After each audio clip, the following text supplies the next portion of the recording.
Good evening, everyone. It is 9:39 Eastern on Sunday, April the 23rd, and we are recording episode 100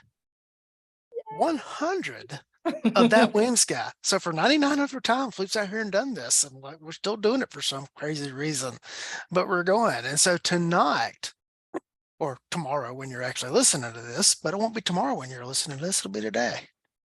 Whatever.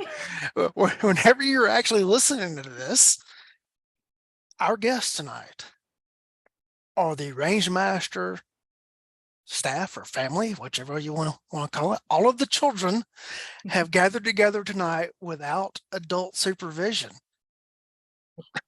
Maybe. Scary. And we're going to tell you how we became affiliated with the Rangemaster, kind of what we do with Rangemaster, all the other stuff going on, and etc. And we were having a debate just before we started as who was senior, John or Tiffany. And since I like Tiffany better and ladies first, Tiffany. Okay. Well, hey folks, I'm Tiff. And let's see, I guess I started at Rangemaster as a permit student. I came to Tom's permit class, which is the weirdest thing in the world. Like, I know most people don't think about Tom as teaching handgun carry permit classes, but he did once upon a time, way back at the mothership in Memphis, Tennessee. So I was, kind of walking around fat, dumb, and happy, didn't know anything about guns, was a little bit afraid of guns, and walked into Rangemaster one day and signed up for a class, took a permit class, had no idea who Tom was. That was, I believe, 2001.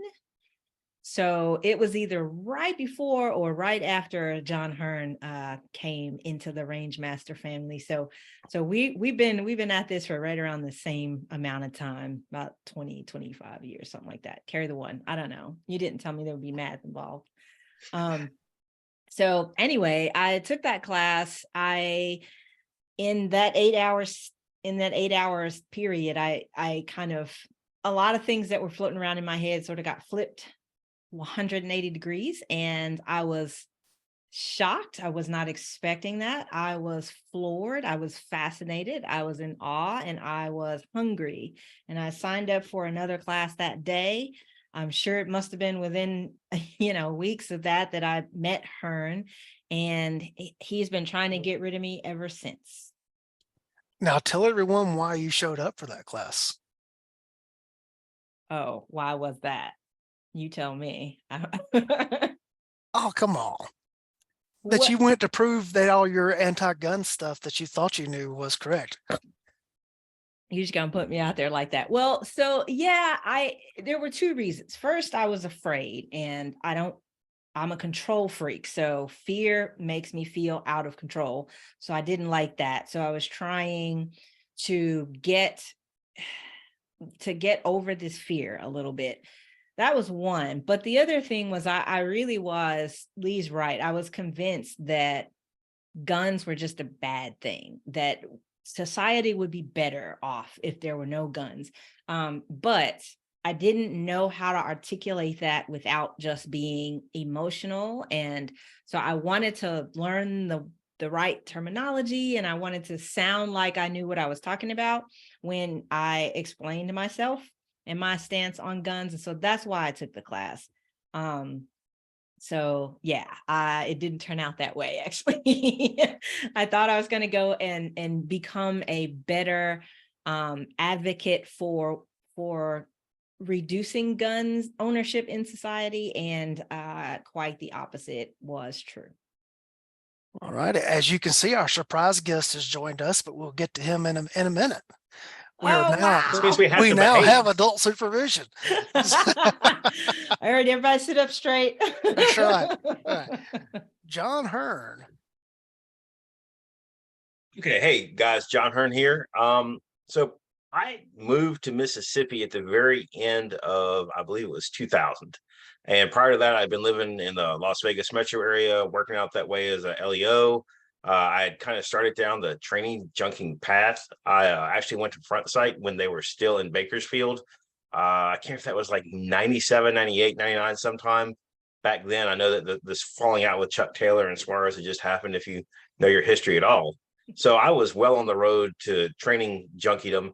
I was shooting some local matches, doing really well. I was a bit of that, I'm not sure exactly how to the like the cop that could shoot, and it was almost like a parlor trick. The first time I showed up at a match and I shot a man-on-man event, I was out of my duty gear, and this crowd descended upon me because they're like, "Were you snapped in?" And I'm like, "Well, yeah." And they're like, "We've never seen a cop shoot like that." So I was well on that training junkie path, and I was looking to continue that way. And I was like looking for training close. And at the time, I was living in Kosciuszko, Mississippi, and there's nothing near Kosciuszko, Mississippi. The running joke is if you had to look for a place to put the enema in Mississippi, Kosciuszko would be about the exact center where you would do that. So I'd actually emailed Tom when I was still living out west. I said, "Hey, I've done classes at Gunsight. I'd like to continue to train. What can you do?" And he said, "Well, we can probably get you into our level 2, which is like one step above the permit class where you learn to draw from the holster." And I thought that was great. Well, I was really bored, and I was kind of living the monastic life. The house I was living in was very small, and my rent was only $350 a month. So that meant that I pretty much spent all my money on ammo and training, which was really convenient. There was a website out there that did military stuff on how to use a rifle, and I thought that I knew enough about pistol shooting to start to share some of that. So I actually had a website, had some course reviews, some book reviews, and I think Tom had reached out to me by email. It was really funny because I had offered mixed feelings on his book, which was Fighting Smarter, which was just like, I really enjoyed most of the book, but certain parts of it ticked me off, this kind of thing. And he actually admitted that he was, the criticism was fair. I wish I could find that email because it would be one of the few instances Tom Gibbons ever admitting that he was wrong in writing. I suspect that he's destroyed that email. So later on, I started up my own website where I started, those reviews. And then I guess he had my address. I don't know exactly who had it, but I actually have what I refer to as my Hogwarts letter right here. It is dated 12 December 2001. It's basically an invitation to audit a course that Tom, Dane Burns, and Higginbotham were doing. It was one of the five-day courses. Tom has done one of those of the year. And at the end, I'll just go ahead and read this. Also, have you considered working as an instructor? You have a strong and broad training background, and if you can articulate as well as you write, I believe you would do well. We apprentice several trainers at Rangemaster at any given time, and I would be pleased to have you participate in any of our programs if your schedule would permit. So I think it took me about 3 days from receiving that letter to beat feet to Memphis, introduce myself to Tom formally, because I think I'd been by the range before. And I had to actually attend my basic academy at FLETC. And it was really funny because I graduated from FLETC, and my first request was, "Oh my God, I need you to fix me." Because I actually shot worse after having graduated from the Federal Law Enforcement Training Center than when I went there. So fortunately, literally, like, I'm back the first weekend and there's a Higginbotham class, and Higginbotham took the duty to unscrew me up as far as that goes. And I guess they would say the rest of that is history. I was digging through my folder. I actually had some other memorabilia. Here's my charter member card to the Polite Society back when Higginbotham and Givens thought that people wanted realistic training. I am a charter member from 2003, and my card number is 20. So I go back a little ways. All right, Akil. Wow. Yeah. So Do you have exhibits? Because John has set the bar high. no, I came in the digital age, so it's a little different for me. But I after doing my time at Buffalo PD, I decided to move down to America here. And when I got to Tennessee, I was working on the federal contracts, and a couple guys asked me, "Hey, could you think about doing permit classes?" So I said, "Yeah, let me look around and see where I can get certified." And one guy, I said, "Where's the best place?" And I asked somebody, "Where's the best place in Tennessee?" And they said, "Well, it's this place called Rangemaster down in Memphis." And I had read about Tom and, had him in my, so, "Oh yeah, that's Tom Gibbons' place down there." And they were like, "Yeah." And they said, "But the only problem is you can fail." And I was like, "Oh, well, that's where I want to go." So I went down and took his class, took the instructor development class. And it was funny at the time, there was a bunch of who's later on, Kathy Jackson, people like that were in the class. And I didn't know, who they were, but it was like later on as I went on, I started to recognize some of these people who were actually in the class, did pretty well in it. And I was hooked like everybody else. And after that, I was going to TacCon every year. I think that was 2007, 2008, I think, or 9. And I started going to TacCon every year, and it was cool because back then I was struggling, and that was when you could go to the mothership and I would pay Tom on the way in. I like send him an email saying, "Hey, I'm broke. Can I save up the money and come down?" He'd be like, "Cool." And I see him on the way in the door paying for TacCon and walk in. That was the good old days. It was cool. So after that, I would just hang around and bought everything that the guy wrote, and I had prior training at places like TDI and places like that, but none of them, they were great. But this place just felt like a place I needed to be, and I just liked the way he did it, and he answered a lot of questions for me. So after hanging out at TacCon a couple years, I remember one time I ran into Lee at TacCon, and I was like, "Hey, when I'm watching on the internet, Tom, I want to date him, but Tom's getting a little older, and hopefully he's going to pass this stuff on to somebody, and it seems to me like you might be one of those people." And he was like, at least said, "Yeah, there's some Tom's putting together. Stay tuned," and that's when I think the shotgun class and some other things started coming out. I forgot, and then soon after, they asked me, I kind of got jumped in the hallway, and they beat me up in the hallway and at one of the events, one of the reunions. and I've been home ever since. You have to tell that story. So I was sitting in, I forgot it was a reunion or something. It was the reunion in Oconee. Oh yeah, and I was sitting there, paying rapt attention at whatever's being taught and taking notes. And Tom walked by and tasked me and says, "Come outside." I'm like, "Oh shit, what I do?" Okay, so let me cuss on you. I'm saying, "Oh, what did I do?" You know what I'm saying? So I go out in the hallway, and it's the team out there. Everybody's out there, and Tom was like, "Hey, would you consider joining us?" And I like all the breath left my body, and I was like, "Wow, this is, wow, seriously? Yeah, of course, and it went from there. It was just, but yeah, I felt like I got jumped because I was woozy and I had to go outside and get my composure and call my dad and tell my dad, he was pretty excited about it. So that's how that went down. And it's been great ever since. And then it was funny because after the reunion, we went over to the little center. What was that center we went to, Lee, after where we had the meeting?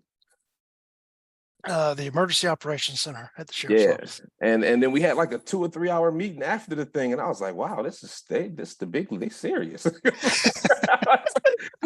Like we don't all just break and go home. It's like, no, we gotta meet and talk about what we did and how to make it better. I was like, "Wow, okay, yeah." Now I'm knowing with the right team. So that's when I knew right after that I was with the right people, and it's been, like I said, it's been wonderful ever since. Yeah, there's a plaque in the rotunda of the Civic Center, like here in 20 whatever it was, Aqil Qadir was jumped into the Rangemaster, so that everybody can come by and do an This is where it happened, man. That's where it happened. Yeah. Oh gosh, I guess my affiliation when the time first started online, just various writings and stuff and following that way, and email correspondence, and of course pistol form. And April of 2014, I hosted my first ever open enrollment class, and that was Rangemaster, and John came as one of the assistant instructors for that class. And I ended up taking the instructor course later that year, which was the last event ever in the Rangemaster facility. And I had been to TacCon just before hosting that class. And I remember I walked into the classroom and sat down, and John Hearne comes up and leans over where only I can hear what he's saying. He says, "I don't know if we have enough time to undirty word you here." And then Tom has us come up and do our intros, and I get up and I don't do the whole thing. And I sit back down, and John calls me out in front of the whole class saying I'd soft pedal my interview. It's like, just wait a minute, just a minute ago, you were saying that, now you're doing this. And people wonder why I give you such a hard time. You're not saying it isn't deserved. Yeah. So I've never denied that it's deserved. 2015, I guess I went through the advanced instructor class, and then Master didn't exist at that time. And then in 2016, Tom invited me to come help him with a revolver class in Tennessee. And then I helped with an instructor class in Virginia. And then, Tom invited all of us to come do the forming of the Rangemaster principles thing that we did for the very first reunion. And that's where it all kind of got to rolling. And, folks, we have been joined by our adult supervision. I did not tell the other children that Tom was going to be dropping in on us. Lynn's not in town. No, you did not. Lynn's out of town, so she couldn't make it. But Tom, you have the floor. If you have any memories of how you met all of us, please drop them in right now. And you're muted. And you're still muted.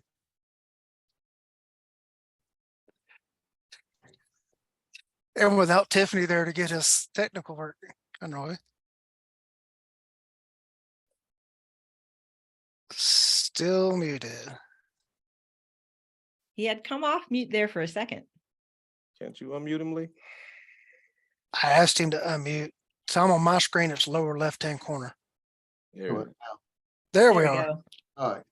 I can't punch it, but still something happened. All right. Well, I won't be here all that long. I want you guys to be able to speak unfettered later on, but I just wanted to pop in and say a couple of things. First off, Lynn couldn't be here tonight. She's out of town already. I'm going to be leaving in the morning, taking off for Texas, but I wanted to drop by and just tell all four of you just how incredibly proud both of us are of you. We've had really good time over the last 20 years watching you grow and mature into individual professionals with your own shows. We're really proud of all of you. As you mentioned, we first brought Tiffany and John on in 2001, 22 years ago. Tiffany, I think, was 9 at the time, and John had just started shaving. Apparently, he's forgotten how.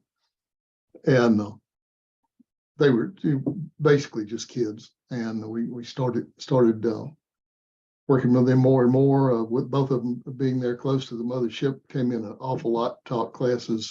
Started out, of course, being AIs, and then eventually lead instructors. Akil's been with us since 2009. It's hard to believe. 14 years. That's a long time. I'd almost forgotten about your induction ceremony there at the reunion, but we were just tickled to have you with us. And then Lee, it doesn't seem like it's almost 10 years in our case, but it's time's flying right by. I turned 71 this year, and the older you get, the faster they go by. It's just really hard to believe it's been 15 to 20 years with you guys. But over that time, we've seen you grow tremendously as professionals. Now you're all out, still doing things as Rangemaster staff, but you're out doing your own thing under your own flag now. We're just really tickled to see that, and you've all earned it. You've done the work, and you put in the time, and now you start to see the fruits of that labor. So congratulations. Excellent. Now would be a good time for you to tell everybody that you actually do like me better than John, right? I think of John as the son I wish I'd never had. He's the older brother. He's the older brother that I didn't really want, but I kind of like. He grows. I would just like to take this moment to thank Tom for not having drowned me when I was a young pup, because had he held my head under the water to the bubble stop, it would have been completely justifiable and understandable. So I appreciate that. I knew you had potential. My FTO told me once that I had potential. It means I want more than nothing right now. So yeah. But that's pretty much where we are. So I'm going to go get ready to go to Texas, and I hope you guys have a good evening. And again, thank you for all the time and effort you put in over the years. And again, I'm just as proud of you as I could possibly be. All four of you. Thank you, sir. Thank you, Thank you, Tom. Please try to make me cry. And yes, Tiffany, this was just to make you cry. I know, but I'm gonna get through it. I'm strong. Just remember, Tiffany, that's not a man that gives praise lightly. I know. All right, kids. Love all of you. Good night. All right. Thanks, Tom. We love you. All right, bye-bye. That's just wrong, Lee. Just wrong. You know, you enjoyed it though. Ambush journalism, the lowest form right there. Sneaky, This is what he's resorting. sneaky. He's exhausted his skills and abilities. So at 100, we're starting to do ambush That's journalism. right. That's where we are. That's right. Right. Mm. I guess I almost brought myself to put Tom on the spot and ask him what he saw in me, but I don't think I could have handled it. Not live. But Yeah. Ak and I talk about that all the time, and I've talked about it with John too. Like Tom, as much as I love him, Tom and I probably could not be more different if we tried. Like there are 1,000 reasons why Tom and I should not have the relationship that we do. And yet it works. And I have no idea what made him in 2021, 2001 or whatever that was, when I walked in there just as, as far away from a potential mentee as I could possibly have been. I have no idea what made him say, hey, you come here, let me talk to you, and keep doing that for the next 20 years. Like, I have no idea. I'm glad he did, but it blows my mind to this day. So at some point, I'm gonna work up the nerve to actually ask him, but I don't know what he saw in me. I know that I wrote something online that made him laugh and that he took note of it. I was describing an incident, and I described another deputy sheriff as just as providing visual information for the bad guy to process. And that amused Tom. And he wrote me a note. And well, that's the thing. Like, I have my own lane in the Rangemaster family, and there's things that I do, but there's a whole lot of things that I don't do. I mean, I professionally, or at least as far as pistol craft goes, I don't consider myself a peer to the three of you, like, at all. And that's fine. I used to be insecure about that, but Ak helped me get over that. But I don't see myself as a peer. All of you came to Tom with a huge resume of stuff that impressed him. I'm different in that I didn't. I had none of that. I was as far away from that. So that's why it blows my mind. He didn't see me on Pistol Forum. I didn't talk to him about my time at FLETC. Like, I didn't have any of that. I was in law school. You know what I mean? Like, I was just some chick.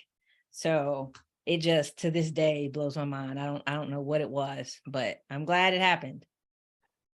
I've had a lot of people through the years kind of ask, they'll like this, they won't talk to Tom directly about it, but they'll ask something about, what he respects in people and everything like that. And I think the biggest thing Tom respects is competence. And if you're competent in an area, I think he just really respects that. I think he also respects intellectual curiosity and humility, because there are a lot of people who don't, me, for example, who may not have had competence in the skill sets that, Tom is an expert in. But I think, and I'm guessing, and like I said, at some point I'll work up the nerve to just ask him flat out. But I think once my curiosity was piqued, and once I started asking questions, and I was willing to put aside a lot of the misconceptions that I had, and I did that publicly with Tom. Like, man, I used to believe some dumb stuff. Okay, I'm starting over. Let's start over here. I think he respects that also, because there's so much Dunning-Kruger out there, and there's so many people who just hold tight to their beliefs and the things that they've done since the beginning of time. Why? Just because that's what they've always done. And so I think there's a lot of that there too, or at least that would be my guess. If only you had asked him that, we could have gotten all that documented. I don't think I would have made it through. Akil, you were going to say something?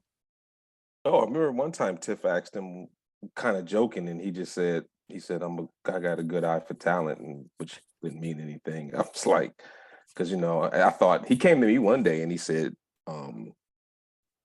if you think Tiffany was the reason why I brought you here, then that's not it. And that made me feel a little better because, you know, right, that me and Tiff started running right around the time that happened. And, you know, I kind of thought maybe, you know, Tiff put a bug in his ear or something. And yeah, I didn't even ask him, you know, but he walked up one day and just said, you know, yeah, if you think Tiff was the reason, no, that's not it. And then he walked off and I let it go. As he typically does.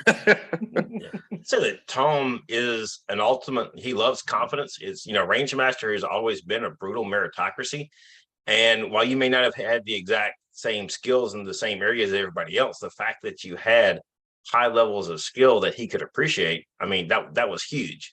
As a little bit of, obscure Rangemaster stuff, I actually used to do the Rangemaster website, and that was when everything was coding HTML by hand. And when they were like an annual brochure with the classes listed, all that kind of, I did that, but it looked like I did it. And Tiffany eventually came in and just, I mean, Tiffany brings a lot of stuff to the table. I mean, if you brought nothing but your aesthetic sense to the table, that would be huge because you make us look like adults, which is hard to do.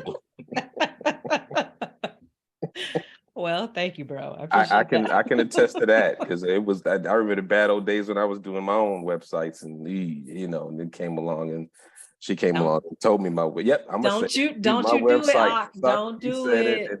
And now people love my website and it's wonderful. You always tell fibs about that whole story, how that whole thing went down. That happened. It's not the way you say. I got witnesses. You said your websites, so we'll fix it. That was good. So. I don't remember what it was. One time Tiffany sent me an email, was like, send me your whatever code for something.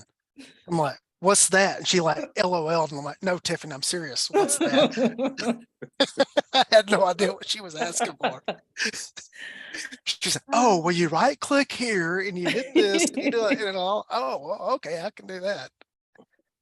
Well, it's fun working with y'all. I learn a lot just being a fly on the wall around you guys. I guess kind of thinking way back to the early days. I did April of 2014. The first weekend of that month, I did combative pistol. Later that month, I went to the Rogers Shooting School. And I get an email from Tom, the very next week, call me. And I called and he starts quizzing me about different things in the Rogers School. And how does that compare to whatever? And I took a hackathon class that same week. He's like, now compare the technique from this class to that class and everything. Why is he asking my opinion? Who am I to be telling him this? But it's just the whole thing of wanting to expect competence, wanting to, Tiffany, I think you said it, intellectual curiosity, and appreciating people that want to be students. I think I guess would be another thing to throw into that. Yeah, that's I think that's probably big. Definitely. So I'm going to go around to each of you and ask, what do you think the hallmark of the entire Rangemaster doctrine is? And I'll go in the order of my clock face here. Ak, you're number one here. Give them what they need and not what they want. And be a perpetual student. Be still growing. I think, like you said, I think you hit the nail on the head when you said that. Was you John who said that Tom respects people who continue to study, continue to take classes? He still does, and that's what I think it is because there's a lot of stuff being sold out here to people that you and I know they may or may not be able to use. But what I love about Tom's stuff is that he's distilled it down to what you really need to do, based on the context in which we teach, which is personal protection, or as John Hearne would say, the statutory use of pro-social violence. We, those of us who focus on that part of the industry, really being able to give people the most with the pithy statements and the least amount of words and not wasting their time. Tom's got a thing with time, nothing else. You know what I'm saying? And so it's funny. I'm down here taking a class, and you know, with me and Monique are here, and it's funny, even she commented, she was like, man, Tom, the way Tom does it, I said, there's no time wasted. Like, you're always doing something, you know, and not that this class wasn't, because we were too. And you can see Tom's influence on Ed Monk's stuff, you know, and so I hope I put something out in that. You know, mine just kind of went off, but really, if I could say anything, it's, you know, give the people really what they need. Tiffany? I think,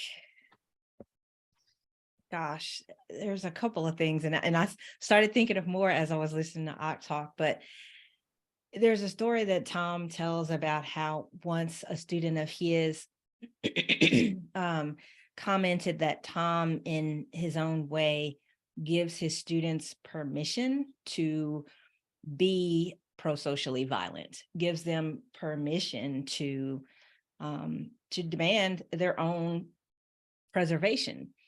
And I think that is something that's really taken for granted, especially in the South, where we're taught to be polite all the time. So I think that step is often skipped because the folks who are teaching take for granted that anybody that comes to take a class like this has already given himself or herself permission to employ violence as a self-preservation tool. But we can't take that for granted. Some people take classes for all kinds of other reasons, even defense-oriented classes they may take in spite of not yet having taken that step to say, you know what, it's okay. I have a right. And, you know, some may argue I have an obligation, as long as I am renting this little space in the universe, to be a good steward of that space that's on loan to me. And if you haven't had that talk with yourself, then a lot of what you learn in these defense classes is kind of an amusement park. It's kind of a sightseeing game. It's kind of, you know, fantasy band camp. So I think that Tom connects those dots in a way that few others have. And I think it's critical. It seems trivial. It seems like it should just go without saying, but I'm often shocked at how much it needs to be said. And the folks who either haven't had this discussion with themselves in the mirror, what am I willing to do? What is my mettle about? What is my constitution? How much am I willing to negotiate in exchange for myself? If you've never actually articulated these arguments, then it can be, you know, it can be, you can be blindsided by it, on top of suddenly seeing your life flash before your eyes. So Tom has a way of interrogating you about what you're willing to do for yourself, and forcing you to face those questions head on. And I think that's a critical step before all of the other stuff that we all teach in class can actually start to sink in a way that is, you know, readily applicable, in a way that feels fair, that feels just, that feels, you know, justified and righteous. And I don't know how he does it. He's a bit of a poet in that sense, in terms of instructorship. So I really respect that about him, and am thankful that he gave me that stepping stone before all of the other parts of my training journey. John? Well, first of all, I want to thank you for having me come last so that Tiff and Ock can steal the really, really good stuff and leave me with what's left. But thanks, buddy. But a bunch of thoughts popped in as they were talking. I think that Lynn said it best, right? I don't carry a gun so I can impose my will on others. I carry a gun so that others cannot impose their will on me. And that is, as Tiffany alluded to, that's an important philosophical statement in place to build your whole worldview. And I think that's, you know, as far as like, I think the original question was the Rangemaster doctrine is like, look, you have a right to your life. and people don't have the right to take that from you, or realistically, to a certain degree, take your dignity as far as that stuff goes. So I think that when you've got that goal, you have to respect people's time and get that information to them in the quickest, most efficient way possible. I think I've shared this with everybody. Carl Wynn has seen Tom God knows how many times over the years now. And he watched our presentation where we tried to sum up the Rangemaster stuff. And I respect Carl immensely. I'm like, so Carl, what do you think that we hit him? And he goes, well, everything you said was right. But the true value of Tom is the precision of his language. He can say things in the least amount of words possible, but in the most absolutely impactful way. He's not going to waste your time. I mean, God help me, I suffered last week. I had to teach cops for like 8 hours, 4 hours all across 2 days. And it was absolutely a horrible experience. I mean, I would be a raging alcoholic if that was my daily existence. But that's completely, part of the reason that experience was so frustrating was that, at the risk of being arrogant, you're casting seeds upon unfertile soil, And one of the things that popped into my mind is I think that you were asking, what did Tom see? I'm just going to this there. I think that one of the other interesting things to note is that I think that by the time we all ran across Tom, we had some direct experience with interpersonal violence. And I think that those people are just much better. They're more fertile soil to plant this stuff in. And I think that, you can't deny reality. A lot of people, spend a lot of their time trying to deny reality. But I think all of us, whether it was our law enforcement background or Tiffany's experience and stuff like that, our eyes were already open. And it's a lot easier to teach this stuff to people once their eyes are already open and they're ready to absorb that. And, again, going back to the idea, well, we had this premise that you're not, you don't want people to impose their will on you. What are the best ways to do that? And then I expect you to do some work to get there. It's Tom expects you to do the work. It's not that this stuff is impossible. It's just not given to you automatically. And that's why I think Tom, loves to see people shoot well in class, why there's always medals and, that kind of stuff, because he respects the performance. So I had a whole bunch of other thoughts that we're going through, but that's all I can throw out right now. I'm sure I'll have some brilliant streak pop off just as soon as we hit stop on the recording here. Once again, it will be great podcast material. We'll get on there.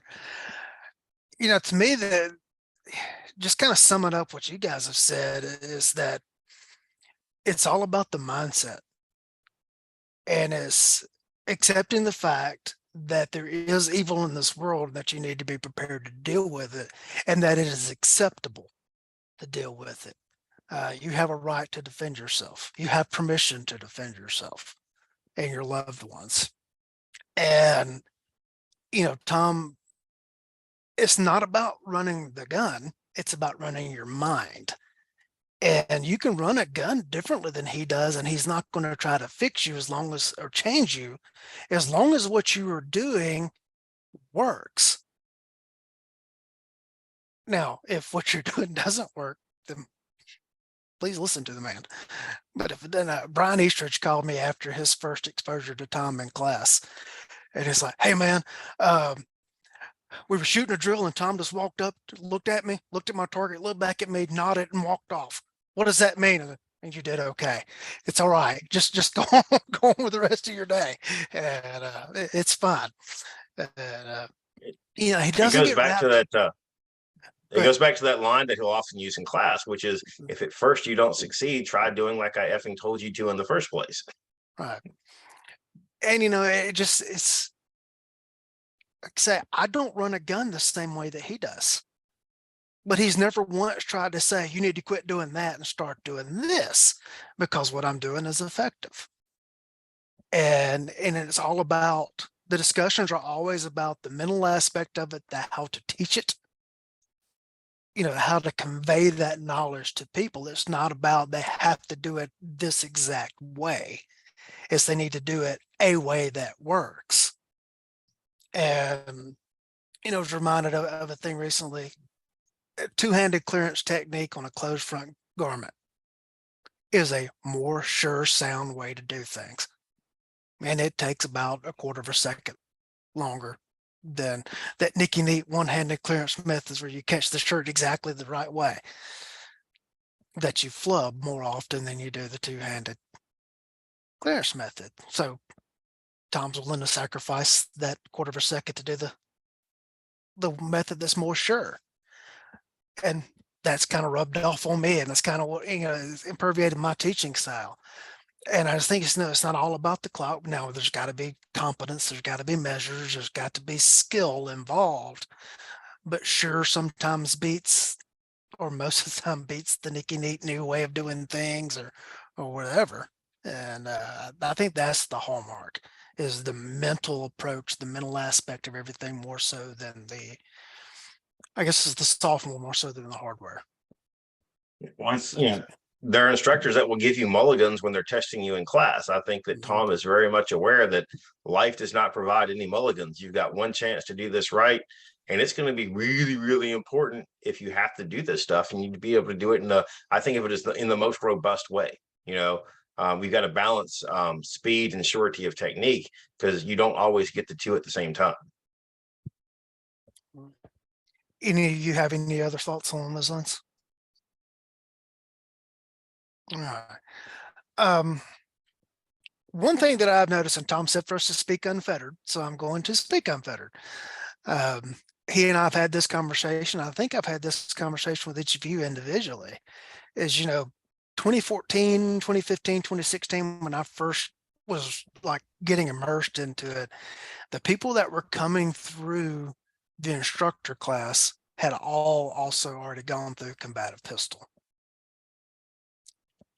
And it's, the last 3 or 4 years, it seems like everybody, their first exposure is they're coming to the instructor class and not combative pistol. And that's why I'm really excited to see Aqil picking up that mantle and starting to run with the combative pistol class. And Aqil, I got to tell you, having taught an IDC, I know what it feels like to walk in and like, oh boy, I'm here teaching Tom's class with Rangemaster name on it. Woohoo! I understand the pressure. It was scary. There. Scariest thing I've done in a long, long time. It really was. Yeah. It just seems like to me that when the people coming through the IDC already had the foundation of combative pistol and already knew the ideology somewhat, the instructor class had a little bit different flavor. I know there were things we used to do back then, like we used to all have to make a presentation. Mm-hmm. We used to do some other things along those lines. And of course, Tom also only taught it at certain facilities and didn't teach as many times a year and everything. And the market's to a certain extent driving it. But now so much time as we're having to teach the doctrine, right, as well as the instructor skills. And I'd like to throw that to each of you. Tell me if I'm wrong. Tell me whatever you want to say about it, Akil. No, you're 100% right. And that's people, I still get requests. Hey, Akil, I'm thinking about, because me and Tiff, we do a lot of instructor development.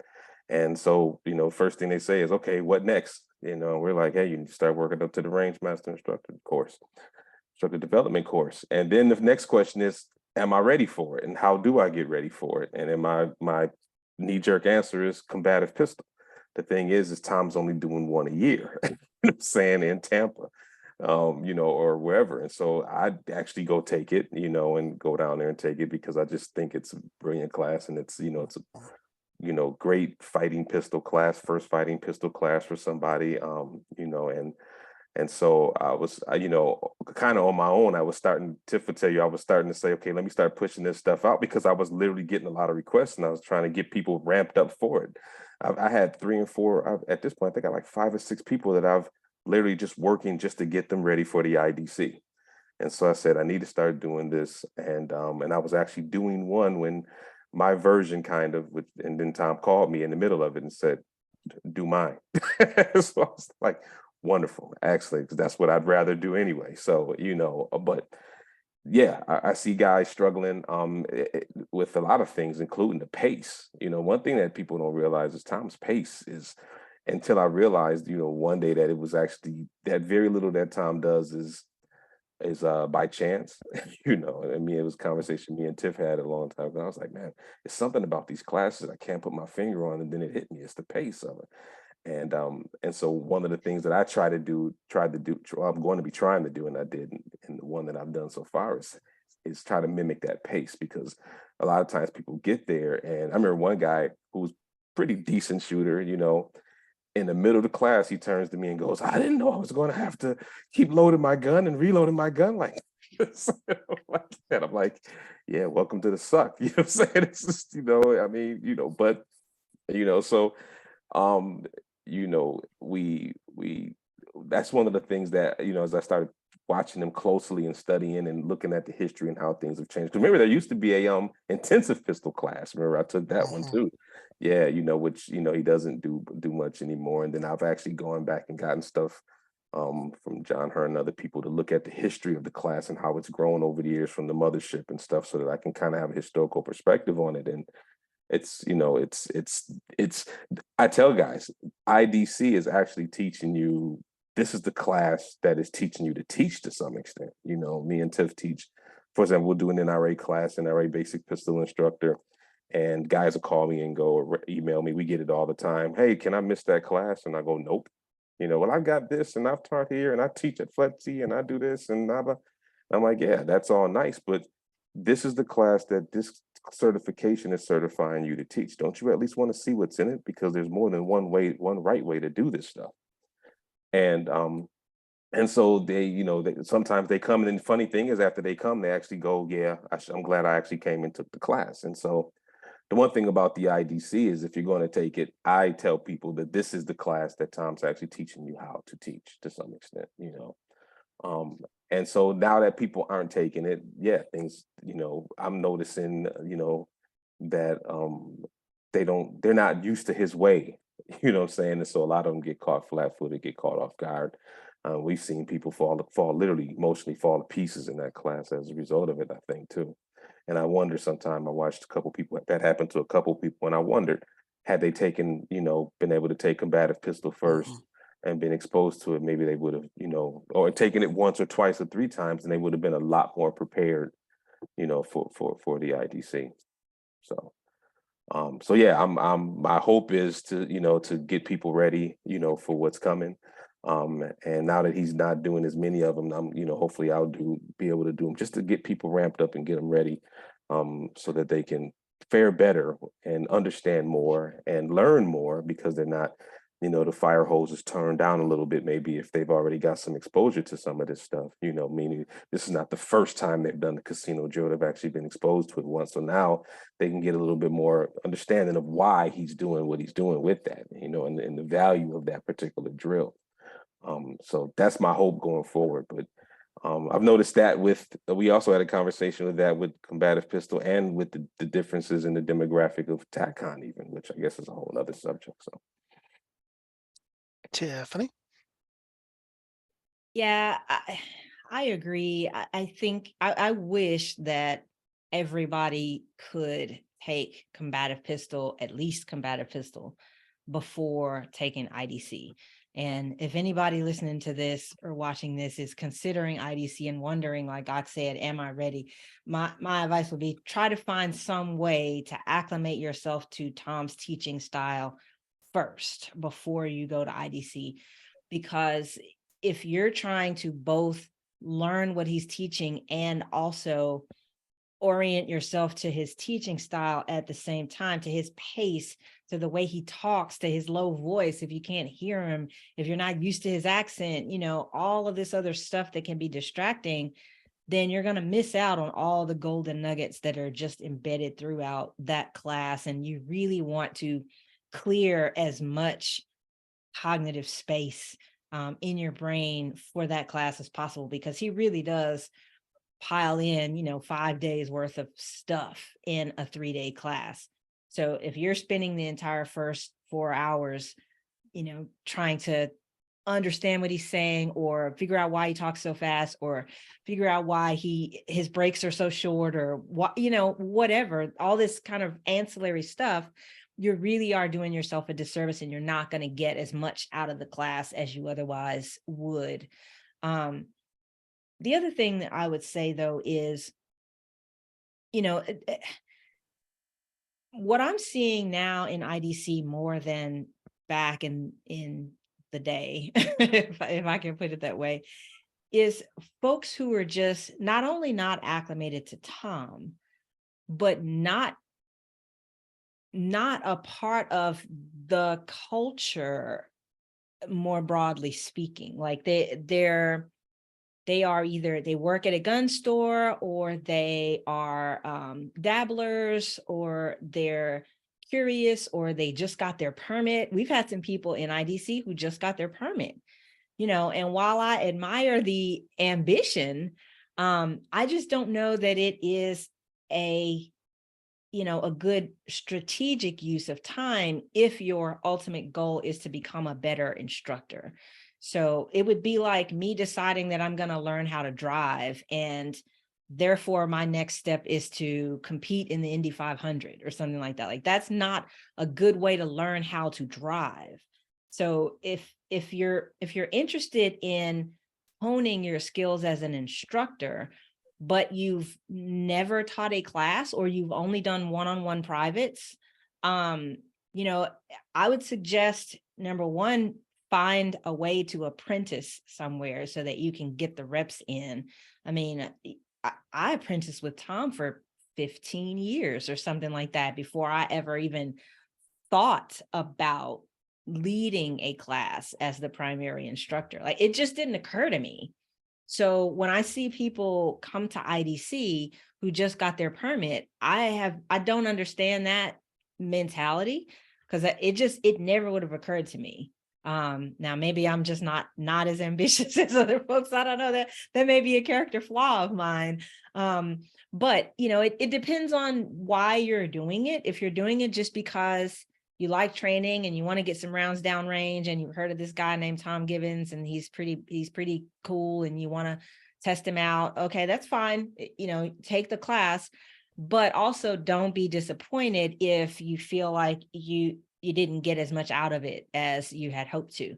If your goal instead is to become a better instructor and hone this craft, and B, really get as much out of that 3-day weekend as you possibly can, then I think the best way to do that is to find a way to expose yourself to Tom Givens beforehand, preferably with a combative pistol or some other class where you can learn Tom's teaching style, learn his rhythms, learn his pacing, learn what to do on the very limited downtime that you have, when you can squeeze in time to get magazines loaded. You know what I mean? Just things like that. When I say folks are new to the culture, I mean things like pulling a gun out of your holster just to, look at it or something. That's a cultural difference, and if you do that in Tom's class, you're going to have a very bad day for a whole lot of reasons. And so, people who do things like that, they're not dumb people. I think they just come from a completely different culture where it's perfectly fine to pull your gun out of your holster for no apparent reason. So, that I'm sorry to ramble on and on, but I guess you touched a nerve with that one, Lee, but I hope that at least answers your question a little bit. John? Okay, wow. So there's a lot to try to say here and work in response. So let me try to do my mental checklist. First, something Aqil said about, do I need to skip combative pistol? If I can bunny trail here for a second, I was still living out west, and there was a shooting group that was just outside of Gunsight, and like half the people that were there for that competition, it was like an outlaw IDPA, were either Gunsight instructors or Gunsight affiliated. And I think I'd flown out there for mandatory training, and I was out there for their year-end match. And they did this as like small squads of 4. So I was placed with some guy you may have heard of. My squad was Jeff Gonzalez, right? Corey Trapp, who, if you don't know Corey, he's a gunsmith and the long-range instructor at Gunsight, and Chris Wiggins. Chris died very tragically in the early 2000s, but Chris was about as bad as an MF as you'll ever find. I mean, former Delta guy, had done incredible things in Central America, in the drug war and stuff like that. So I'm literally shooting next to him. And my whole question was, hey, dude, you've seen me shoot. Can I skip 250 at Gunsight and just go take 350? And he's like, look, I've seen you shoot all day. You're a really good shooter. And I'll let you skip 350, but you really need to take the 250. You need to trust me on this. And one of the best decisions that I ever made in my life was to listen to Chris Twiggins, right? Which I didn't, appreciate everything at that moment, but go and just take the 250. I mean, I was, able to get an e-ticket with Jeff's signature and stuff like that. I was able to see that original Gunsight curriculum. So we need to remember that we're not selling microwaves here. Okay, I'm not going to say you have to, spend the next 10 years of your life doing this, but this is much more of a crock pot kind of exercise. You've kind of got to put the ingredients in there and let it simmer and cook for a while. So I've been around Tom for a long time, and I've watched the courses morph and change. I've always wanted to kind of be asked this question. I never had, but I appreciate the opportunity here. So I've watched combative pistol change from a very more generic handgun course to a class more specifically oriented toward the armed citizen carrying a concealed pistol. I don't just think that's market forces, though. I think that if you look what's happened to the training industry from when we kind of started till now, is democratization is the only word I know how to use. Is we are reaching a much broader base of people. They talk about like when Gunsight first started, a lot of the people that showed up for Gunsight had already been in gunfights, right? You had a very, very deep core of highly skilled technical people that wanted to really hone their craft. And we used to teach a combative pistol too as part of the Rangemaster curriculum. And hopefully I'm not telling too many stories out of school here, but I always traveled with Tom. So I learned more driving to and from class than I ever have on the range with Tom. But it got to the point that we would rate the class we just taught, right? I can't tell you the last time we ever taught a combative pistol 2.0. I think the highest we ever got was like a combative pistol 1.75, because you reached a point where you didn't have that hardcore body of students. You had people who you had to go back and spend the entire first day reteaching that basic material. And I'm not sure what year Tom gave up teaching combative pistol 2s, but it's been a while because the student body has changed. And I would argue that it's probably changed for the better. We've got a lot more people that are responsibly armed and competent out there now than we ever had. I don't think, when I was in graduate school doing research in gun control, it would have ever turned out like this. This is way better than we ever thought. Which leads us to the questions about the IDC. And I've kind of floated this past Tom. I don't think he disagrees with me. When I went through IDC originally, there was a block where you had to teach, and there were some other really useful blocks. Like we had, this is Lee's podcast. It was a crap gun module, right?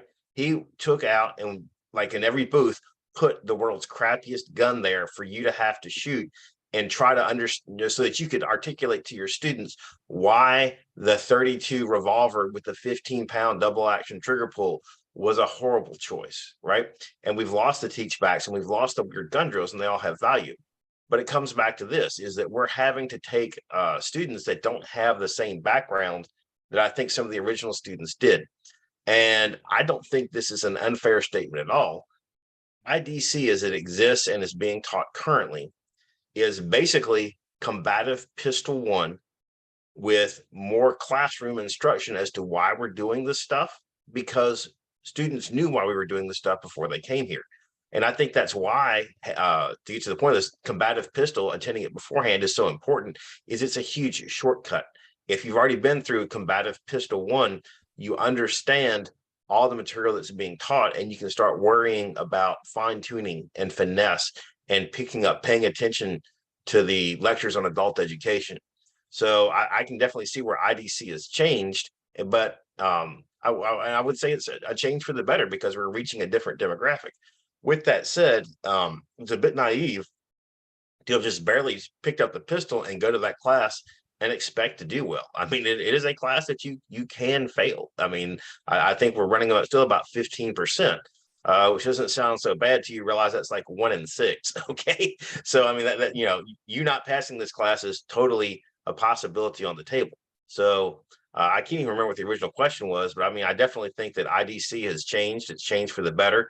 And that, you need to go take combative pistol with Aqil because he'll put a gentler boot up the butt to get you prepared for the IDC. How about that? How's that for a awkward sales pitch? Appreciate it. Yeah, change for the better.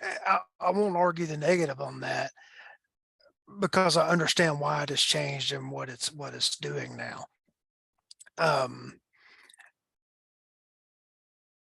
When I first enrolled in college, I don't have a college prep diploma from high school, and I never took one of the traditional entrance exams. I took a entrance exam to the junior college that I first started in, and I scored a 97 on the reading, a 93 on the writing, and a 74 on the math on this little exam. And they stuck me in college algebra 101. And after the first day of class, I walked over to my advisor's office and said, I need to take math 99. And she pulled out my records and said, no, you made a 74 on this. You're qualified to go into the 101 class. Ma'am, I understand that my test score gets me into 101. I'm telling you, I need to take 99. And so I swapped and went into that. And when I took 101 the next quarter, I exempted the final because I went and did what I needed to do to get myself prepared to go do that. I had taken high school algebra in the 8th grade, and I didn't start college till 4 years after I graduated from high school. So it had been 8 years since I had looked at this stuff. And the first day I walked in and the instructor said, you need to know how to do factoring. I'm like, I don't know how to do it. I don't even know what it is. So I had to take a step back to take the step forward that I needed to take and prepare myself. And so when we say go take the combative pistol when it's available and everything, it's not a negative. It's you building the foundation to prepare yourself to get the most out of IDC. And if you've went directly to the IDC class, well, then go back and take combative pistol 1 now, and maybe you'll understand some of the material better that you learned in IDC. And I see the instructor class numerous times a year. I taught it as the lead guy for the first time this year. Y'all three of you mentioned pacing. I tried to match Tom's pacing, and thank goodness I had some excellent help in the form of the magnificent Steve and some others there. On Sunday afternoon, after we'd handed out the written test and everything was done, I looked at Steve and I said, you've got to take over for a minute.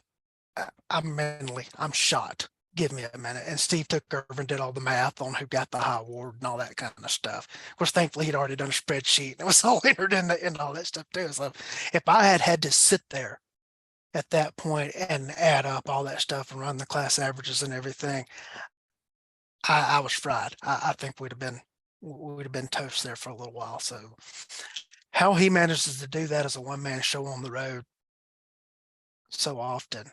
And I thought I knew the material. I don't know how many times I've assisted in the class. I sat in my office going through the PowerPoints before I went to deliver it. And even then, when I was going through the PowerPoints, they're his, they weren't mine. And sometimes I would go, what was that slide there for again? And would catch myself and I kept telling myself, don't try to be a Tom impersonator, teach true to the material, everything. Although Tiffany, I will say that when I told a Tom joke and didn't get a laugh, I got a groan, I was very upset. Are you ready for the joke, Tiffany? You're not? Because I know you love these. Okay, go ahead. Why does a chicken coop only have 2 doors? Why? Because if it had 4, it'd be a chicken sedan. That one always gets you. She had to start the camera off. I got that same response when I did it in class. Now she turns it back on. Everybody sees you're laughing. She was trying to keep a straight face. And Hawk's back too. So it's hard to take material that you didn't personally develop and deliver it to the style. But I think that's okay. It's okay. Akil, you mentioned something just a second ago about the changing demographics and the changing demographics of TacCon. Would you touch on that? I remember I've been going to TacCon since 2010. I don't know, but you weeks go to TacCon and it would be kind of like the cognoscenti, I mean, the guys who are really into this. and who were, a lot of them were, it's just like now guys who, were well known in the industry and this bit of the industry we have. And, and it would be kind of some highbrow conversations going on. I remember watching Paul Gomez arguing with people about, gun sight doctrine and saying, and it was just, as well as there was stuff for, normal, I would say, I don't know, say if I would say the average person, because, when I think about it, somebody like me is, you come in knowing there's an expectation that you know a bit of the lingo and what Tiff calls symbol words, and you kind of know, you've read certain things, you know what gun sight is, for example, and what it represents in the industry, those kind of things. And so a couple years ago, I think it was 18. Where were we in, Darcy? 18? 2018, we were Darcy, wasn't it?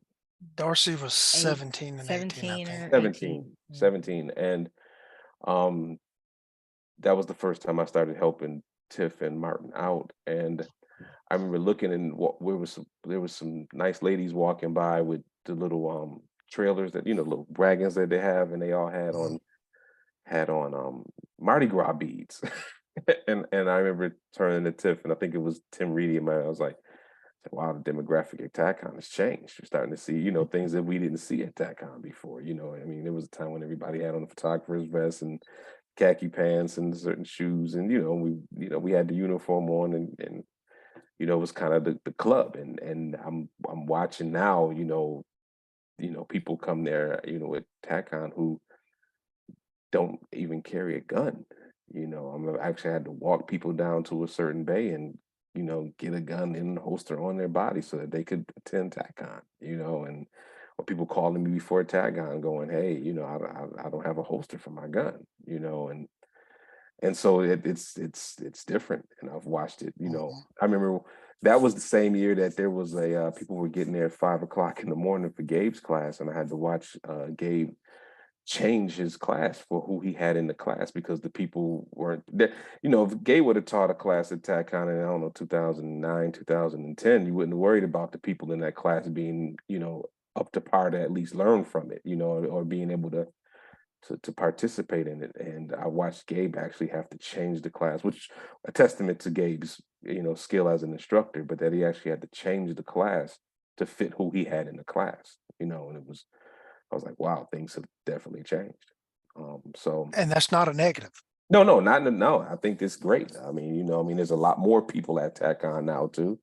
I mean, hey, TacCon sold out in 12 hours, and and I think it's wonderful, because the cool thing about Tommy, now we have classes that cater to those people who are new to this, and TacCon is someplace now where somebody who doesn't have a lot of experience can come and still enjoy themselves and learn something. And we've got now I'm telling the RSOs, if you find somebody in the class who can't handle the class, let us know, and we'll get them down to a different class where we can get the guys who specialize in that, the gateway instructors. We actually have gateway instructors, people who specialize in that now, and now there is a thing, God bless Tiff, trying to create, a corner of this thing where, people's special needs as new, shooters and new entrants into the culture actually, are being taken care of, by people who specialize in that, which I think is awesome. So.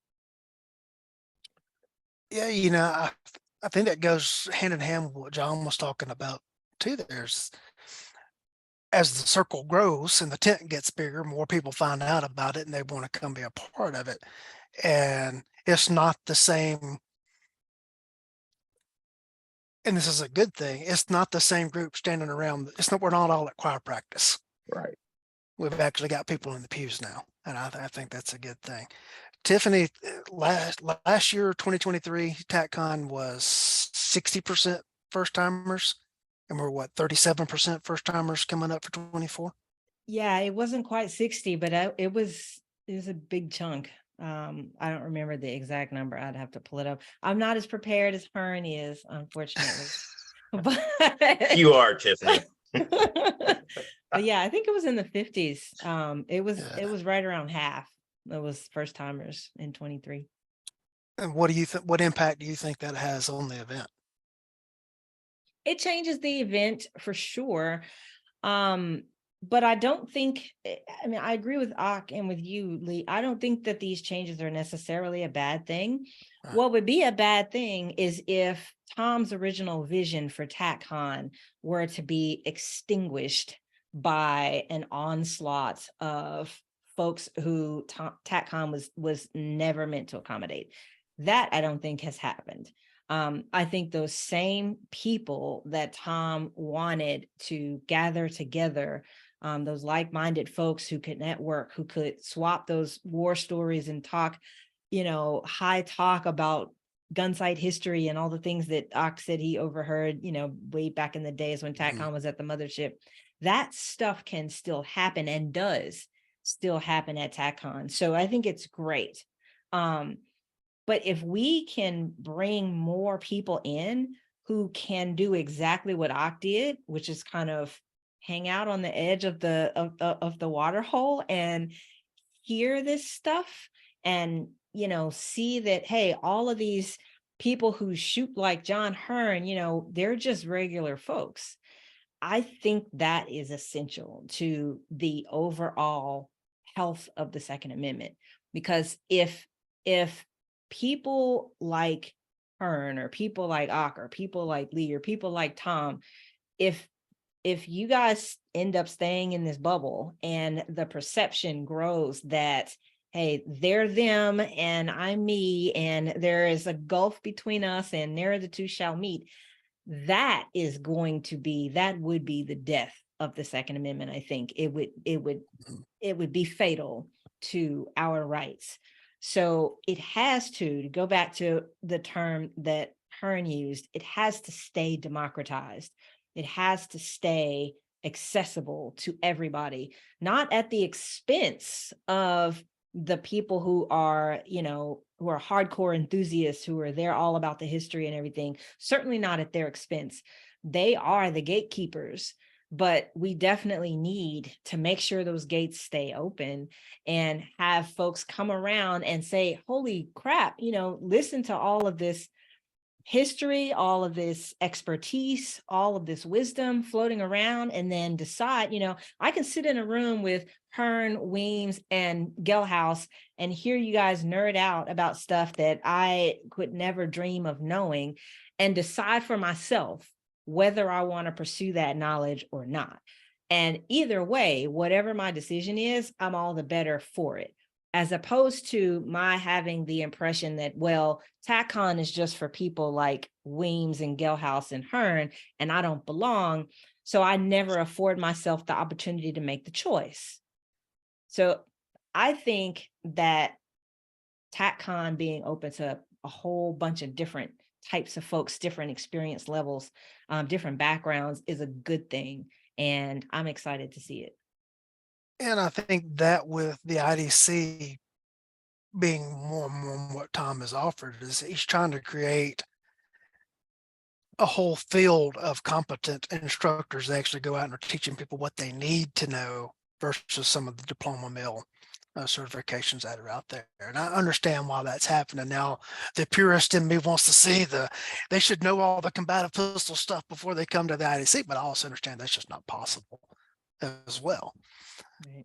And Tiffany, I don't know that I've ever seen you wear plaid, so I don't know if you would fit in if it was just me, Hearn, and Gelhaus.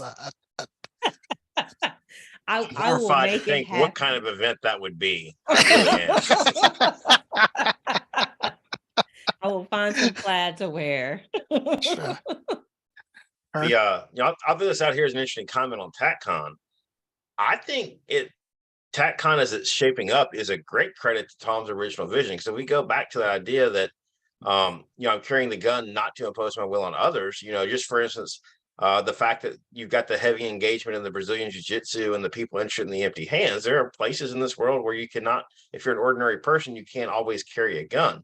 And please do not take anything I'm saying as anything positive or endorsing of Cecil Birch, because it is not. I will never say anything good about Cecil. But the fact that you have that wide variety of people showing up, and it's not just, this is not just a skill set that's limited to being able to shoot people. There's OC, there's, JITS, there's all these other options out there. I think that's a huge comment on how TacCon is possibly even exceeded Tom's original dream for what this was. I mean, I think we think about TacCon, it was, hey, we're having a IDPA match, right?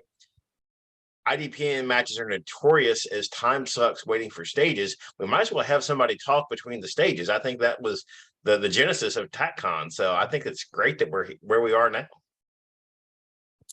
Well, I'll have to say this for Cecil. You and I have never had a discussion of Gunsmoke and Big Valley. And Cecil and I did that today before we went on air.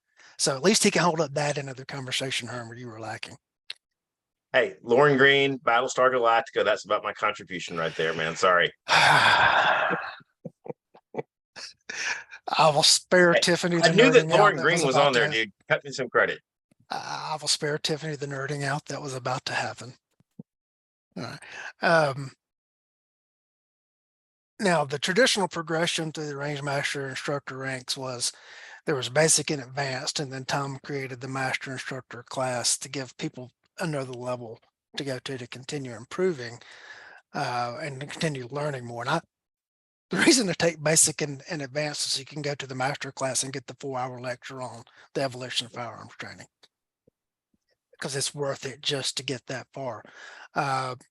The pistol craft instructor class, I had a question and via Facebook about that today, and that's you, Tiffany, and John and Tom do that one, and it's the equivalent of a basic and advanced rolled in together plus some extra stuff, because you don't have that layoff over people go through the 3-day class, then there's a big break and they come back and do the advanced. They're running straight into things, so they're tuned up and can keep rolling hard on days 4 and 5. So Tiffany, tell them about pistol craft instructor class. Yeah, that's pretty much exactly it. So it is IDC plus advanced in one 5-day class, but it's also more than that, precisely for the reasons that you just said, Lee. I mean, Tom does not have to spend the time getting people back up to speed from, the gulf that elapsed between when they had IDC and when they were able to get back for advanced.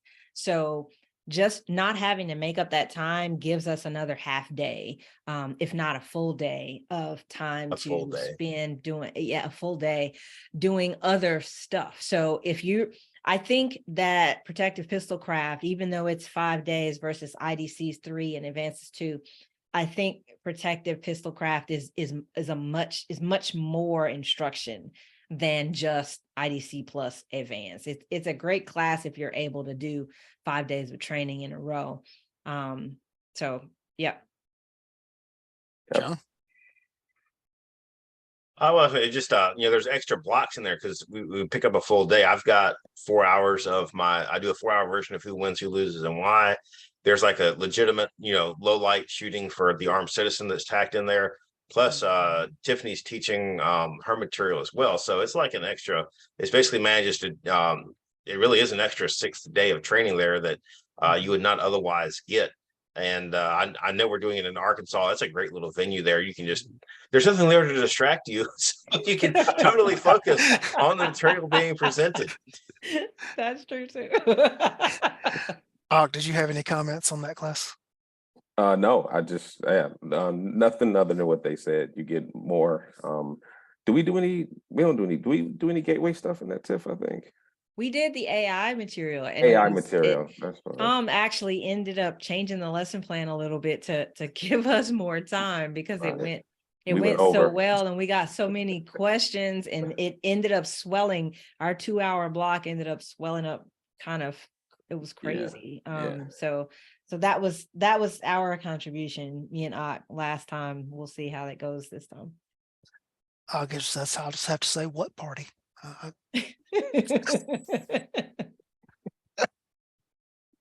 The other thing I guess we should talk about would be the instructor reunion, which is if you are a Rangemaster certified instructor. If you're not on the paid staff of Rangemaster, you're not a Rangemaster staff instructor. If you're a graduate of one of the instructor classes, you're a Rangemaster certified instructor. Each year we hold a Rangemaster instructor reunion that is open to all of the certified instructors to come through, and we do continuing education blocks. For that, there's some shooting that goes along. Tom does something, and it's just a good way to get a further immersion into the doctrine and to develop yourself as an instructor. And I just like to go around and each of you have anything to say about that? I think one of the best parts about that is the codification of the 10 Rangemaster principles teaching.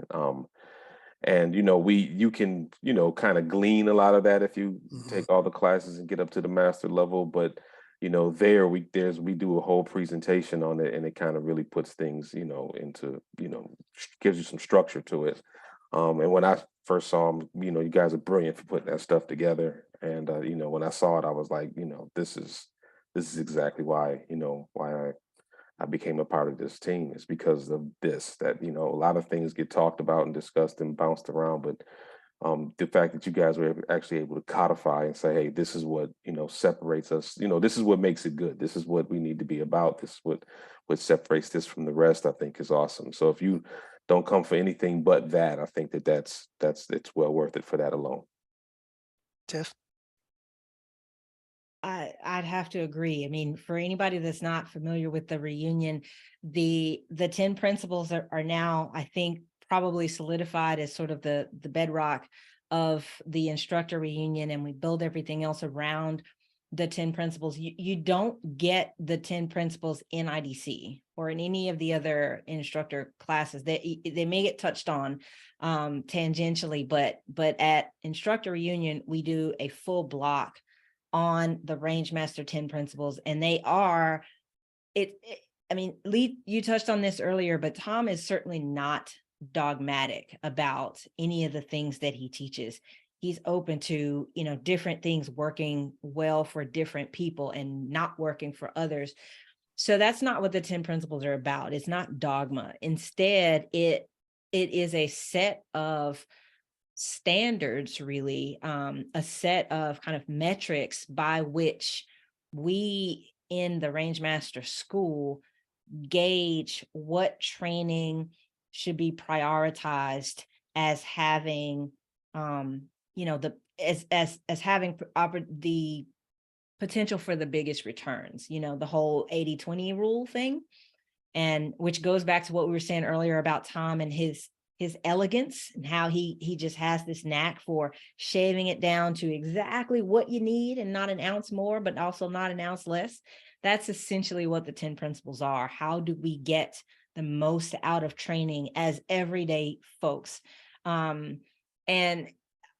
I agree with Ak. At this point, I think if you are Rangemaster certified, and you don't know the 10 principles, it's worth it to come to the instructor reunion just for that block, because those 10 guidelines can help you kind of in whatever path you decide to take as an instructor, whether you are teaching within the Rangemaster doctrine, or if you're, veering away from that under your own banner and, doing some things differently than, say, Tom Givens would. Either way, I think the 10 principles are a great way to gauge, that they give, what they do for me is they give me a good, I guess, vocabulary with which to interrogate my own training. What am I looking for in training? What is going to pay the biggest dividends for me, other than, oh, this is cool, or this person is famous, or hey, this is cheap, or this is expensive, or this is at a destination city. What do I need as a private citizen in my circumstances, and how do I know if this training is worth my time, which is more important than my money? That's what I get out of the 10 principles. And I think to me, that's the most important part of instructor reunion. And it also, if you weave those 10 principles throughout your thinking as an instructor, that's kind of the fabric of the Rangemaster school of instructorship. It's what defines folks who are growing up in the Tom, lineage, if you will, if I can put it that way. All right, John. So allow me to introduce a quote from the most quotable man of the 20th century, Sir Winston Churchill, right? He said, if you want me to speak for 2 minutes, it will take me 3 weeks of preparation. If you want me to speak for 30 minutes, it will take me a week to prepare. If you want me to speak for an hour, I am ready now. And every time we do that Rangemaster block, I am amazed at the quality. That is an amazing distillation of somebody's life work. And you really don't get it condensed down and just laid out point by point by point anywhere else with that instructor reunion. And as everybody's kind of keyed into, I think that's a huge value because it kind of gives you some guiding principles to develop, even if you're not following Rangemaster doctrine per se to the letter. It really does give you a framework on which you can reasonably hang everything else you're going to do. So I think that just as everybody's kind of keyed into, that distillation, that took us a lot of work and effort to get there. I mean, that was not a light undertaking. I mean, there was for those of you who don't know, we were invited down to Tom's house and we didn't know what we were doing till we got there, but there was an extensive reading list before you were allowed to come in. I mean, there was an extensive reading list going back to the 1920s. So, this is not something that was entered into lightly. And again, every time we do that presentation, I just can't believe that anything that involved Lee Weems could be that good, right? But the other thing I think that's great about the instructor reunion is that there's a lot of, I guess, material that's kind of intended for like a common audience. Like, this will sell in a gun magazine. The great thing about the instructor reunion is you're going to get material that's kind of very more specifically targeted. It's almost kind of niche, and I don't know if esoteric is the word, but you're not going to get it pretty much anywhere else but there. So I think the other important thing about the instructor reunion is it's the ability to, number one, hang out with like-minded people, whether they choose to wear pants or not, right? But also you're going to get exposed to courses and material that you would probably not literally get anywhere else. So it's a pretty unique opportunity as far as being exposed to important, relevant information as instructors that you're simply not going to get anywhere else, or at least not that I'm aware of. Yeah, I'll agree with all of that. I think, any of the classes are drinking from a fire hose, and coming to the reunion and getting to see the 10 principles laid out, you take a deep breath, you can think back to the IDCs, you can think back to the other courses, and you go, okay, now I've got some structure to go along with it. And one of some of the feedback that I got from the IDC that I taught earlier this year was, for one, I was expecting a little more nuts and bolts rather than so much information coming at one time. I'm like, well, we got 3 days.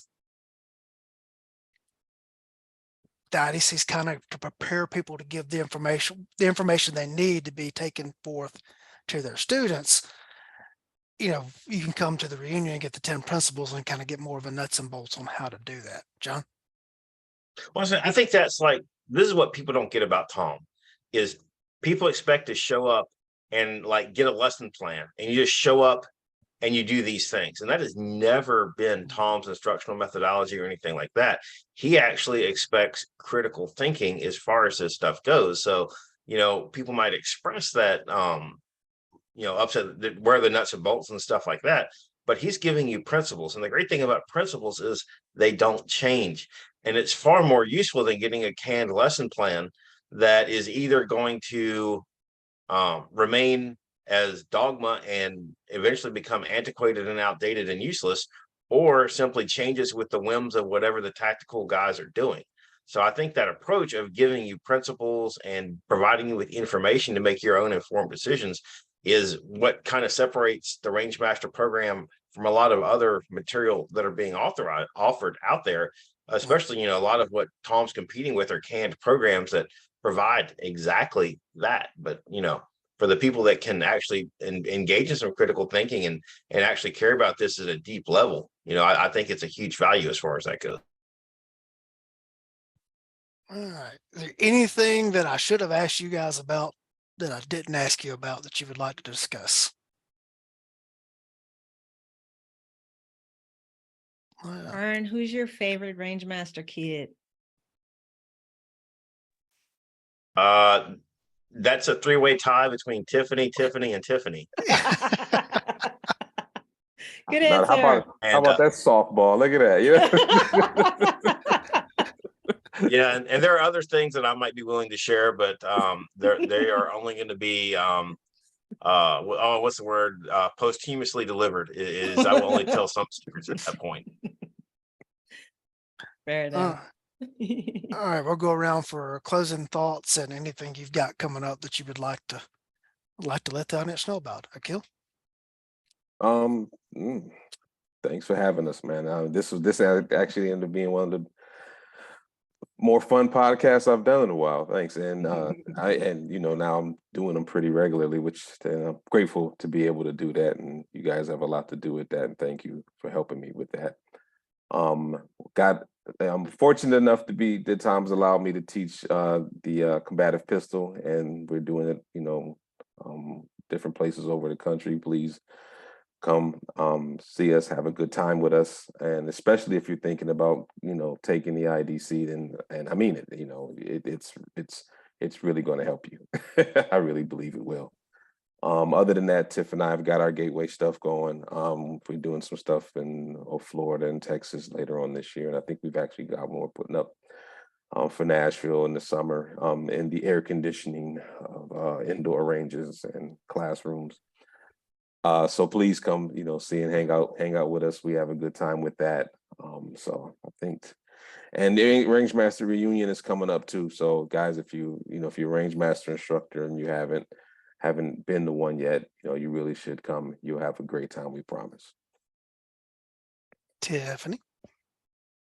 Yeah, if anybody's listening to this and angry with us for not actually telling you what the 10 principles are, guess what?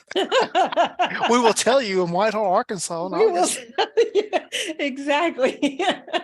Yeah, how's that for a teaser? No, I guess I'll just echo everything that Ox said, and thank you, Lee, for letting us join you for the 100th episode, and also thank you for the surprise guest. Totally caught me off guard. It was really good to see Tom. And on that note, I'll give a shout out to Tom, since this whole episode really just kind of celebrates his legacy. So Tom, thank you for allowing us to, for entrusting us with your life's work, as Hearn so aptly put it earlier. That is no small feat. It's some really, really big responsibility, and we don't take it lightly. So it's glad to hear that you're proud of us, and that we haven't let you down yet. We're some wood to knock on. We'll keep trying to be worthy of this honor. In addition to Rangemaster, Ak talked about some of the things that he and I are doing under the Citizen Safety Academy banner, which is Akil's company. Gateway instruction is my lane. I love teaching how to teach brand spanking new beginners. And so like Ak said, we've got our Gateway instructor courses coming up soon. We've done 2 of them already. We've got, 3, I think, planned for this year. So I hope to see you there. If you are teaching brand new folks, like never touched a gun, scared of guns, people who are like I was before I walked in the Rangemaster, the Gateway instructor course is for you. And I hope Ak doesn't mind me getting a little ahead of my skis here, but I think that we are going to be putting together another webinar this summer. We got a lot of requests for a webinar on PowerPoint for firearms instructors. So that's probably coming. So thanks for joining us this hour, and hopefully we didn't bore you too much. Appreciate it, Lee. I do have had a listener request for another Gateway instructor episode. So get your thinking cap on for something you want to do for that. And when you're ready, tell me, we'll get together and do it. John. Okay, so something I forgot to mention earlier, and I was going to be an utter failure if I didn't mention this, was the early days of like Rangemaster and Tiffany. I was off during the week, typically off, Wednesday, Thursday. And I would just drive up to Memphis because there's not a whole lot to do in Kosciuszko, Mississippi. I was convinced for years that Tiffany did not actually have a house, because you would like walk into the Rangemaster facility and you would find her passed out asleep at random horizontal surfaces. Like there used to be a big set of sofas in the lobby. You might be passed out there. I can't tell you how many times I walked into the classroom when it wasn't being used, turn the light on, and Tiffany's like passed out on the sofa. Okay, so she like literally spent years as a near homeless person in the Rangemaster facility. You just never knew where you'd like accidentally interrupt one of her naps. That was one of my fondest memories of Tiffany in the early days. With that said, I don't mean to be all weepy and nostalgic, but I'd also say I was thinking I've met some incredible people to this Rangemaster family, some of who aren't with us. I mean, I immediately, Tiffany, I think of Craig Harper. Craig was just an awesome, awesome dude. I never would have met Craig if it weren't but for the Rangemaster experience. Colonel Sheridan, there's a lot of people that we taught with that aren't here with us anymore that I would never have gotten the chance to know if it weren't for the Rangemaster family. So not everybody is like Lee Weems. There's some really good, decent people out there. And if you get into the Rangemaster family, we're a pretty cool group of people to hang out with and to nerd out with. With that said, I do have my own shingle out. It's Two Pillars Training. I'm doing some, as far as I know, unique stuff as far as this idea of cognitive pistol, making you think with the gun in your hand. It's actually selling out pretty good. I think the only classes that I have shooting slots left in are October in Meat Hall. With that said, I also can throw out a mean lecture and nerd out that way. I do have seats. I'm in Terre Haute, Indiana in July. I have seats for that. I'm actually going to be in Culpeper, Virginia, which everybody complains, hey, when are you coming to the Northeast? Because of logistics, that's as far as I can get. I still have like maybe 6 seats for the lecture up there. And then, like I said, the stuff out there at Meat Hall. And I'll probably be doing my crime webinar in December as well, as far as that goes. With that said, Lee, I think we're doing something next weekend, right? At Red Hill Yes. Range, and there's like 3 or 4 seats left for the Cognitive Conclave. There So I are guess if three- you want to see what happens when Gelhaus, Weems, and Hearn get together to put on a class, you have a very limited opportunity to find out what that's going to be like. Yes, because this episode will debut on the morning of the 24th, and that class is this coming weekend. If you're listening to this in the morning, there are 3 seats remaining. So hurry up and jump on those and come to Red Hill Range in Martin, Georgia for the Cognitive Conclave. The only thing I've got open enrollment with seats available in is a trigger management class in Cisco, Georgia, which is in the Dalton, Georgia, Chattanooga area. Ak, I think you're teaching a combative pistol class up there, aren't you? At the Cohutta Pines.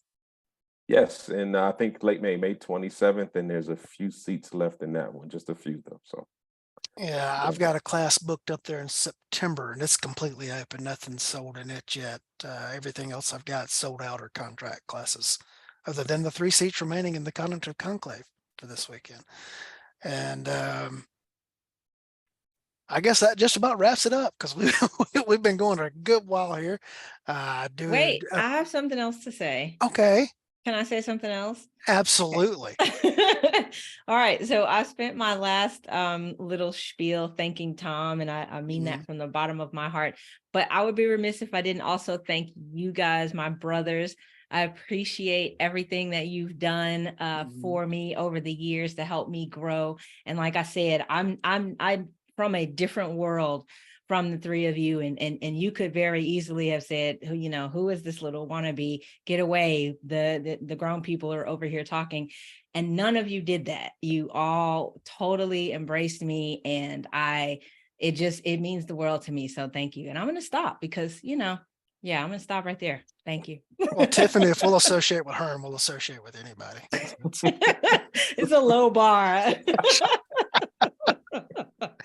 I guess we should also give a shout out to, hey, Lynn, hey, Mom. Even though you're enjoying yourself on a beach somewhere instead of I know, right? sitting here on a Sunday night podcasting with us. I'm jealous. I very much enjoy my Rangemaster Association, my Rangemaster family, all the people on the staff here and the people we meet traveling around the country, doing this, that come to classes, that come to TacCon, that come to the reunion.